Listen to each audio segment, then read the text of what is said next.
That glass. Look at that glass. The entire top half of this vehicle, from just behind the front face all the way to the tail, is one continuous curved panoramic canopy. We're talking about a living space wrapped in glass, the way a watch is wrapped around a movement. You see everything: the sky, the mountains, the road ahead, the city lights at night. All of it, from inside what is essentially a moving penthouse suite. Now, before we get into the full breakdown, I want to be upfront about something. This is an AI-generated concept design. It doesn't exist on any factory floor. No manufacturer built it, no one is selling it, no delivery date, no showroom, no order form. It is pure imagination rendered in extraordinary detail. And honestly, that's exactly why it deserves a serious breakdown, because when a designer has zero real-world limitations, this is apparently what happens. Here's what we're doing today. We're going full walk around. Front face, that insane glass upper deck, the 6-wheel stance, the powertrain logic that would actually need to exist to move something this size. And at the very end, I'm going to tell you the one design decision on this concept that I think is genuinely ahead of anything on the road today. Stay with me, because the front of this thing is dramatic, but the detail I want to save for later is on that roof line. And once I explain what's happening up there, you're going to see this entire vehicle completely differently. Let's start at the front, because this front face is not shy, not even slightly. The grille on this concept is massive, and I mean that in the best possible way. It's a deep honeycomb mesh pattern framed by a bold sculpted surround that carries what appears to be amber and gold accent lighting trim running the perimeter. And flanking that grille on both sides are slim, sharp, horizontal blade headlights.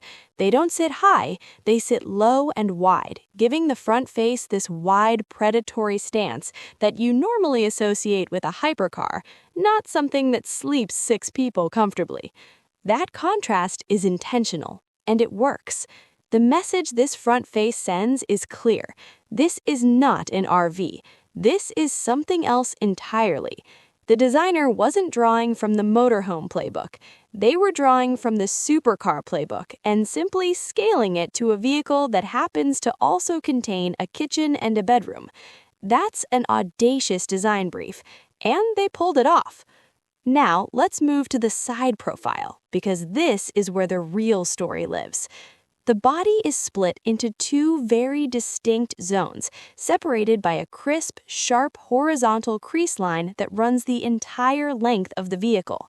Below that line, brushed satin silver, smooth, cool, almost industrial. It has weight to it visually. It grounds the vehicle. Above that line, gloss black. And not just a black painted surface, we're talking about a continuous panoramic glass canopy that forms the entire upper habitable section of this concept. Let me put that in perspective for you. Imagine you're inside. You're in the living area. You look up, glass. You look left, glass. You look forward, glass. The sky isn't something you see through a window. The sky is your ceiling. The landscape isn't something you glance at. It's your wall. That's the living experience this design is proposing. And in the context of camping, imagine pulling this into a mountain valley or parking on the edge of a coastal cliff at sunset. You don't go outside to see the view. The view comes to you. That is a fundamentally different philosophy than anything else in this space, and it's built right into the architecture of the glass. Now, aerodynamics, because I know what some of you are thinking. A glass upper section that tall, that wide, that vertical at the front, how does that work at highway speed? Great question. Look at the transition between the front cab section and the upper glass canopy. There's a deliberate raked angle at the leading edge of that glass. It doesn't go vertical like a bus. It leans back, flows into the roofline, and the rear appears to taper as well. That's not just aesthetic shaping. That's the designer acknowledging that a glass box moving at highway speed would behave like a parachute, and engineering the canopy geometry to reduce that frontal resistance as much as possible. In a real production scenario, that roofline angle would be critical. They've thought about it. It shows. Let's talk about the wheels. 3 axles. Count them. At least 3 axle positions visible in this render, which tells you 2 things immediately. 1, this vehicle is very heavy, and the weight distribution requires that kind of multi-axle engineering. 2, the designer wanted this thing planted, not floating, not riding high, planted.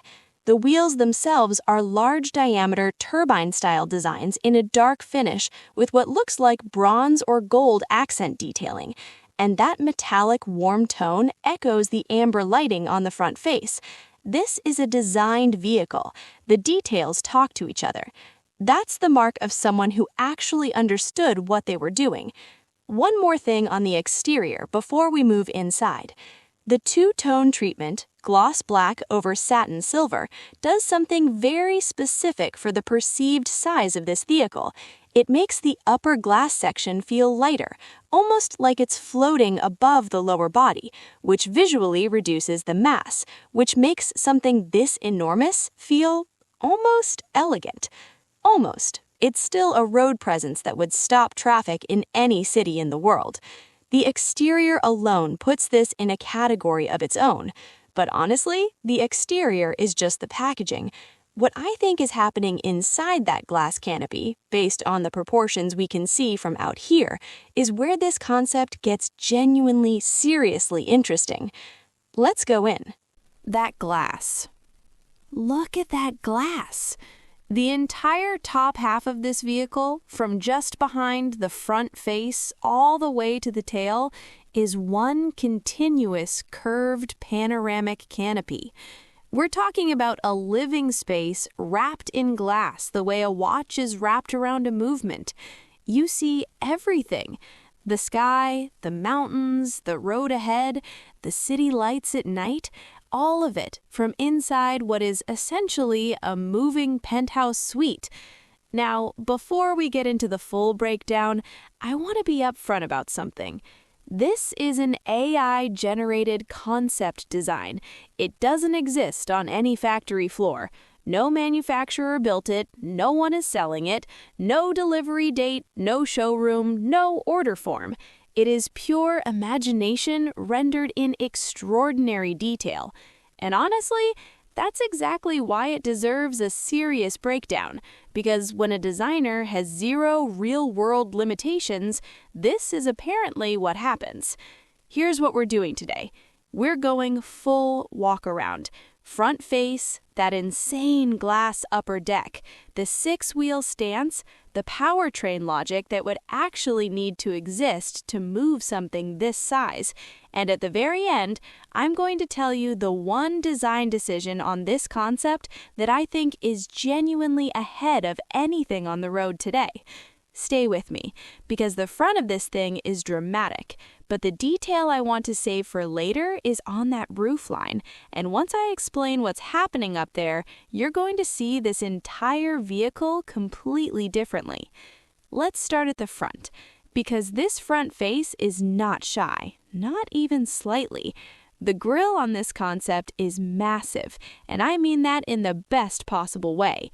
It's a deep honeycomb mesh pattern, framed by a bold, sculpted surround that carries what appears to be amber and gold accent lighting trim running the perimeter, and flanking that grille on both sides are slim, sharp, horizontal blade headlights.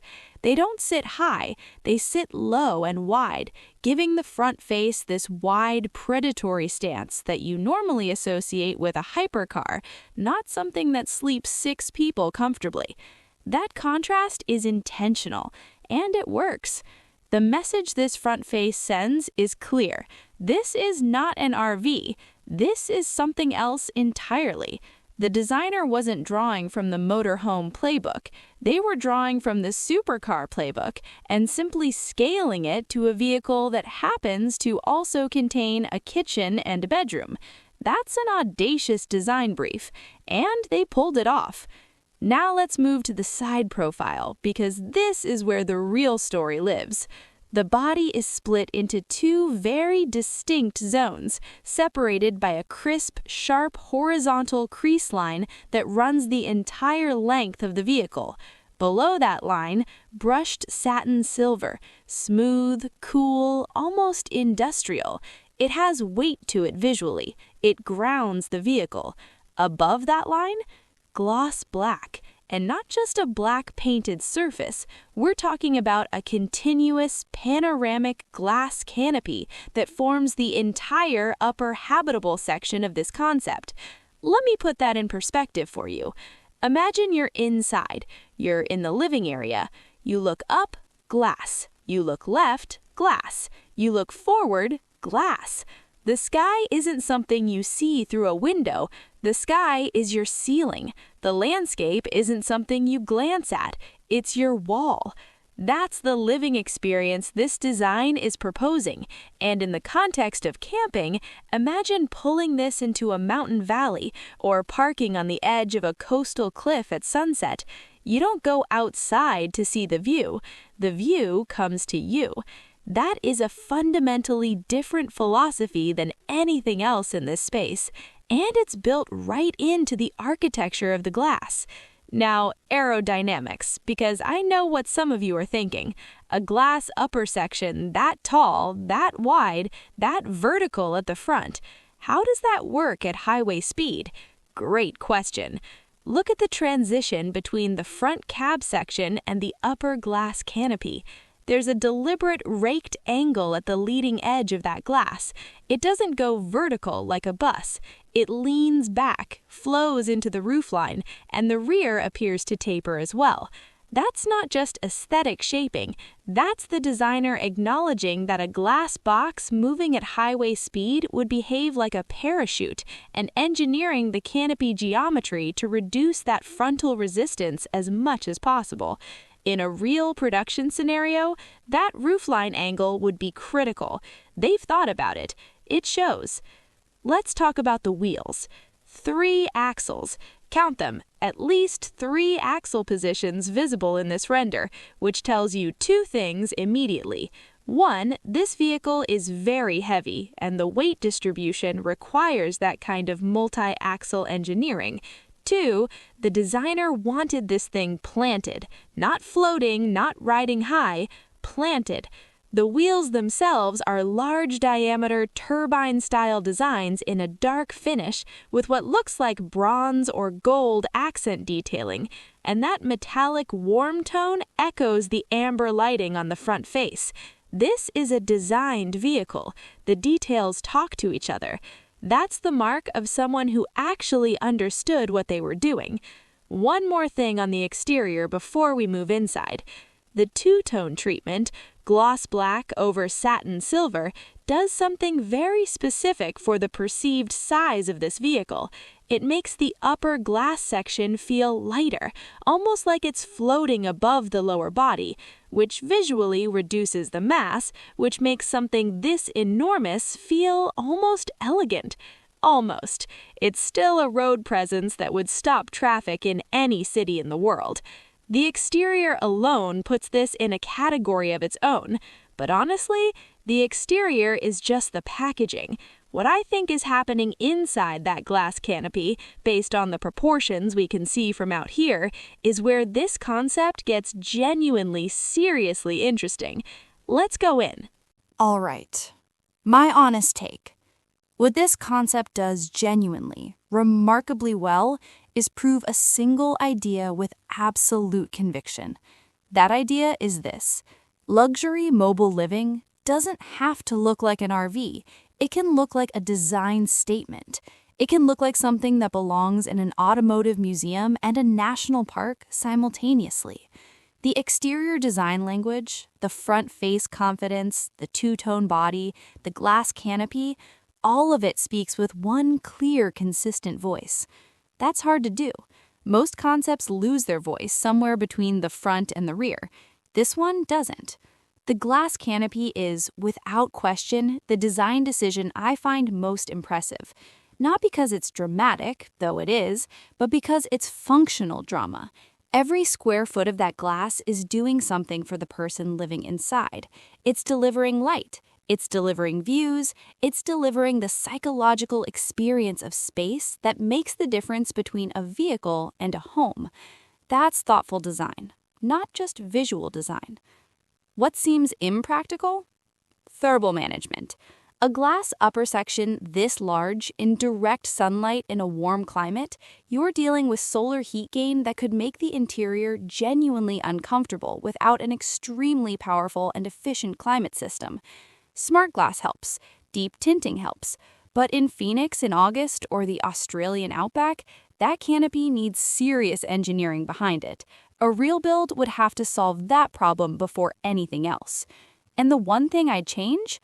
I'd want to see the rear. This render gives us a strong front and side story, but the rear of a vehicle this long, this dramatic, carries the final chapter of the design narrative. Is there a light bar, a diffuser? Does the glass taper cleanly, or does it cut off? I want to know how this story ends at the back. That's the one thing this image leaves unresolved for me. What does this concept say about where luxury mobility is heading? It says this: the future of premium travel isn't about getting somewhere faster. It's about making the journey itself worth having. The destination isn't the point. The experience on the road, the views, the comfort, the freedom to park in a canyon or on a coastline and simply be there. That's the point. This concept understands that. It was designed by someone who got it. This will never exist exactly as you've seen it today, and that's genuinely fine. That's not the point. The point is what it makes you think about. And if a fictional, AI-generated concept render makes you rethink what mobile living could feel like, then it did its job perfectly. Here's my question for you, and I want to see this in the comments. If you could live off-grid in something like this, which location in the world would you park it first? A mountain range, a coastline, a desert, a forest? Tell me exactly where you're going. Drop it below. I read every single one. And if this kind of deep dive concept analysis is what you come to YouTube for, there is a lot more of it on this channel. Hitting subscribe takes 2 seconds, and make sure you don't miss the next one. I'll see you there.